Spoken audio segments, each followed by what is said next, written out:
بات کریں گے سابق وزیر خزانہ جناب مفتاح اسماعیل صاحب سے، کیونکہ مفتاح اسماعیل صاحب کی کئی ہوئی بہت سی باتیں جو ہیں وہ صحیح ثابت ہو رہی ہیں، باقی جو ان کے ساتھیوں نے کہا تھا وہ صحیح ثابت نہیں ہوا. تو مفتاح صاحب سے بات کرتے ہیں. السلام علیکم مفتاح صاحب. وعلیکم السلام عامر صاحب. مفتاح صاحب بہت شکریہ آپ نے میں ٹائم دیا. یہ سب سے پہلے بتائیے کہ جو آج بہت بڑا جمپ لگایا ہے ڈالر نے، تو اس جمپ کی کیا وجہ نظر آ رہی ہے آپ؟ سر غالباً اسٹیٹ بینک نے کچھ دنوں سے ڈالر کو پھر سے واپس کنٹرول کرنے کی کوشش کی تھی، کیونکہ وہ مخصوص امپورٹ کی اجازت دے رہے ہیں اور بہت سارے امپورٹس کی اجازت نہیں دے رہے. تو ایک ڈیمانڈ انہوں نے روکی بھی ہوتی ہے. آئی ایم ایف کی ایک کنڈیشن یہ تھی جو 2-4 دن پہلے اخبار میں آئی تھی، مہتاب بھائی نے لکھی تھی، دیگر لوگوں نے لکھی تھی، کہ آئی ایم ایف نے کہا تھا کہ جو ایکچوئل ریٹ ہے ڈالر کا وہ ریٹ ہے جو مارکیٹ میں ہے اور وہ نہیں ہے جو کہ انٹر بینک میں ہے.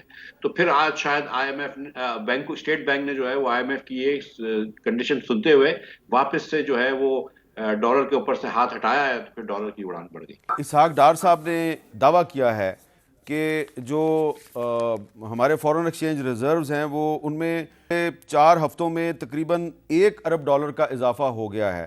تو کیا ہم سمجھیں کہ آنے والے دنوں میں جو یہ ڈالر ہے یہ نیچے آئے گا یا نہیں آئے گا؟ سر دیکھیں، اس وقت جو $700 ملین یا $70 کروڑ جو آپ کو چائنا سے قرض ملا ہے، جس کی وجہ سے ہمارا یہ ہمارے ریزرو میں اضافہ ہوا ہے، کوئی ہم نے ڈالر کمائے نہیں ہیں، یہ ہمارے جو ہیں وہ قرض ہم نے لیا ہے. اب صورتحال یہ ہے کہ آپ کو اب بھی واپس کرنے ہیں پیسے، ابھی بھی آئی ایم ایف سے ایگریمنٹ ہوا نہیں ہے. تو ایک ڈیمانڈ آپ نے کریٹ کر دی ہے کیپٹل فلائٹ کی، کہ جس کے اندر لوگ یہ سمجھتے ہیں کہ اگر خدا نہ خواستہ یہ ڈیفالٹ وغیرہ ہو جاتا ہے تو اس کو بچت سے وہ ڈالر کی طرف جا رہے ہیں. جب لوگوں کو یہ لگے گا کہ ڈالر کے ڈیفالٹ کا چانس کم ہے، تو وہ جو ڈیمانڈ آپ نے کریٹ کی ہوئی ہے کیپٹل فلائٹ کی وہ کم ہو جائے گی اور یہ ڈالر واپس انشاءاللہ مارکیٹ میں آ جائیں گے. تو پھر کم ہونے کی امید ہے، لیکن جب تک کہ یہ معیشت میں تذبذب رہے گا مشکل ہے تب تک. تو آپ کے خیال میں آئی ایم ایف کے ساتھ معاہدہ ہو جائے گا؟ سر ہو جانا چاہیے، لیکن جیسے اخبار میں آیا 1-2 دن پہلے کہ شاید آئی ایم ایف نے بھی کچھ گول پوسٹ چینج کیے ہیں، اور فائنانس منسٹری کے کچھ حکام کو یہ لگ رہا تھا کہ آئی ایم ایف سے تقریباً معاہدہ ہو گیا ہے، لیکن جب آئی ایم ایف نے ان کو کچھ لکھی ہوئی چیزیں بھیجی تو وہ مختلف تھی. یہ کوئی نئی بات نہیں ہے. آئی ایم ایف سے جب ہم بھی نیگوشیٹ کرتے تھے تو وہ ایک پہلے بات کرتے تھے، اور جب وہ بات ہو جاتی تھی تو پھر ایک اور بات اٹھا لیتے تھے. تو وہ آگے پیچھے چلتا ہے. لیکن آئی ایم ایف اس وقت جو ہے وہ کیونکہ دودھ کا جلا ہے تو وہ تھوڑا سا پھونک پھونک کے پی رہا ہے چھاچھ بھی، اور تھوڑا سا وہ کیئرفل ہو گیا ہے، کیونکہ 3 مرتبہ پاکستان نے پچھلے 1.5 سال میں آئی ایم ایف سے کیے ہوئے معاہدوں کے اوپر عمل نہیں کیا ہے. تو اب آئی ایم ایف کو بھی ذرا سی وہ ہے کہ پاکستان کیا پھر ہم ان کو پیسے دے دیں گے تو پھر. اچھا، وہ دودھ کا جلا بھی چھاچھ کو پھونک پھونک کے پیتا ہے، تو ہم یہ نہیں کہہ سکتے کہ ہم تو ڈسے ہوئے ہیں.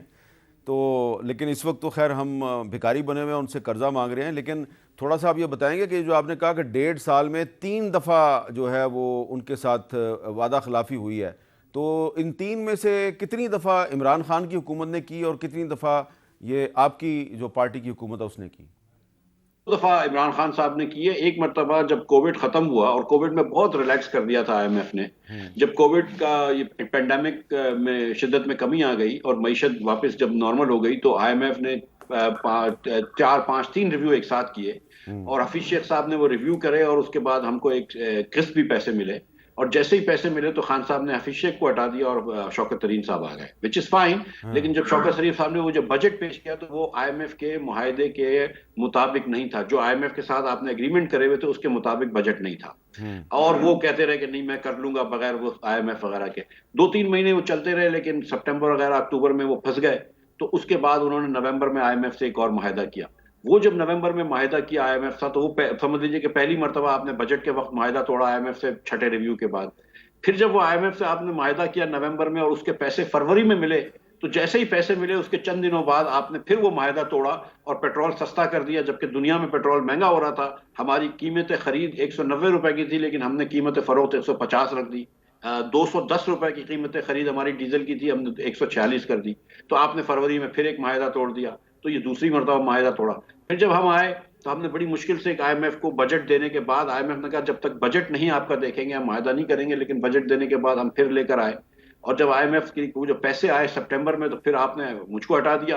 اور ڈار صاحب جب تشریف لے آئے تو انہوں نے پھر آئی ایم ایف کو آنکھیں دکھائیں اور آئی ایم ایف کو ذرا سا وہ پسپا کرنے کی کوشش کی تو یہ IMF نے کہا کہ یار آپ پھر اچھا، تیسری مرتبہ آ گئے۔ ایک سوال ہے، یہ سوال جو ہے یہ آپ جگہ جگہ سن رہے ہوں گے، آپ آج کل بہت سی تقریبات میں جاتے ہیں، سیمینارز میں جاتے ہیں، لٹریچر فیسٹیولز میں جاتے ہیں، تو مجھے آج 2-3 لوگوں نے سوال کیا ہے، میں نے کہا مفتاح اسماعیل صاحب سے سوال پوچھ لیتا ہوں، آپ کا کیا خیال ہے کہ یہ جو ڈار صاحب جو دعوے کرتے تھے اور پھر ان کو پورا نہیں کر سکے اور اب بالکل ڈالر جو ہے وہ ڈار صاحب کے کنٹرول سے باہر نکل گیا، تو ان کو استعفیٰ نہیں دے دینا چاہیے؟ سر یہ سوال جو ہے وہ ضرور جائز ہے، لیکن میرے لیے جواب دینا جو ہے وہ مناسب نہیں ہوگا۔ وہ آپ کے جیسے جید جرنلسٹ جو ہیں وہ اس بات کا تذکرہ ڈیسائیڈ کر سکتے ہیں کہ کیا ڈار صاحب جو ہیں وہ اپنے عزائم میں میں نے کامیاب ہونے کے ابھی تھوڑی دیر پہلے آپ کے ایک جید دوست ڈاکٹر مصدق ملک صاحب کو سوال کیا تو انہوں نے بھی میرے پہ ہی ڈال دیا کہ آپ بتائیں تو آپ نے بھی میرے پہ ڈال دیا۔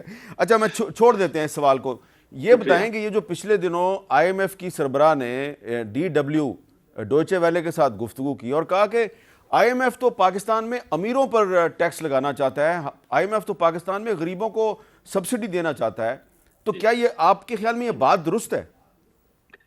دیکھیں یہ بات کہنے کے لیے تو بالکل درست ہے، یہ کہتے ہیں IMF، سچی بات ہے کہ نہ آپ کو یہ کہتا بھی نہیں ہے۔ IMF آپ کو کہتا ہے کہ اس بار جو کہہ رہا ہے کہ آپ پرائمری سرپلس رکھیں، کہ آپ کا جو خسارہ ہے جو سود کو نکالنے کے بعد آپ کا خرچہ پورا ہونا چاہیے۔